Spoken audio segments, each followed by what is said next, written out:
Hey everyone, welcome back to Genius Junkie. Have you ever had a photo with missing or cropped edges? Today, I'll show you how to restore it using an amazing AI tool, Aiease.ai's image extender. Let's get started. First, open your browser and go to Aiease.ai. This website offers various AI-powered tools for image enhancement. Once you're on the home page, choose AI Image Extender from AI Tools. Then click on the Expand Image Now button, now.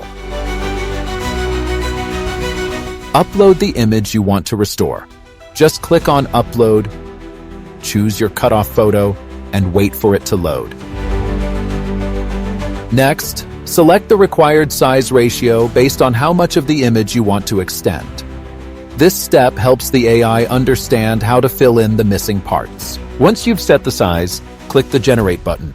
The AI will analyze your image and create the missing parts automatically. This only takes a few seconds. If you don't like the first result, no problem. Just click on Generate again, and the AI will create a new version. Keep generating until you find the perfect one.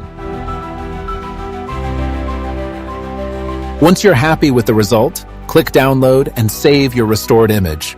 And that's how easy it is to restore cropped photos with AI. If you found this tutorial helpful, don't forget to like, subscribe, and leave a comment. Let me know if you have any other AI tools you'd like me to cover. See you in the next one.